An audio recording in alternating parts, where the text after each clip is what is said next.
আসসালামু আলাইকুম এভৰিৱান। আমি নামাজ পঢ়োঁ, কিন্তু আমি কেতিয়াবা ভাবি চাওঁনে যে এইটো আমাৰ জীৱনৰ শেষ নামাজ হ'ব পাৰে বুলি। এটা হাদিছ পঢ়িছিলোঁ, ভাবিলোঁ আপোনালোকৰ লগতো শ্বেয়াৰ কৰি দিওঁ।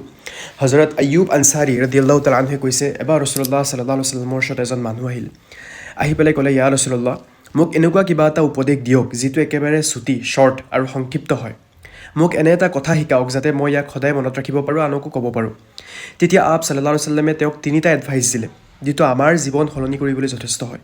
ফাৰ্ষ্ট, যেতিয়াই তুমি নামাজত থিয় হোৱা, তেতিয়া এনেধৰণে থিয় হোৱা যেন এইটোৱে তোমাৰ জীৱনৰ শেষ নামাজ। ভাবি চাওকচোন, যদি আমি জানিলোহেঁতেন যে এয়াই আমাৰ শেষ চিজদা, তেন্তে আমাৰ নামাজৰ কোৱালিটি কেনেকুৱা হ'লহেঁতেন। ছেকেণ্ড, যেতিয়া তুমি কাৰোবাৰ লগত কথা পাতা, তেতিয়া শব্দবোৰ ভাবি চিন্তি উচ্চাৰণ কৰিবা।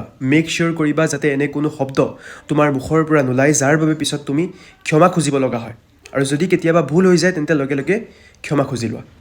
থাৰ্ড, এই পৃথিৱীত কেতিয়াও মানুহৰ ওপৰত আশা নকৰিবা, কিয়নো মানুহৰ ওপৰত আশা ৰাখিলে সেয়া তোমাক নিৰাশাৰ বাহিৰে একো নিদিয়ে। নিজৰ সকলো তাৱাক্কুল, আশা কেৱল আল্লাহৰ ওপৰত বা আল্লাহৰ বাবে ৰাখিবা। চ' এই কনচাইজ উপদেশত আমাৰ বাবে তিনিটা লেচন আছে।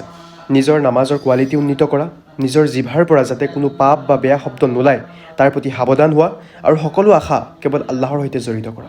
আল্লাহে আমাক আমল কৰি তৌফিক দিয়ক। জাজাকাল্লাহু খাইৰ।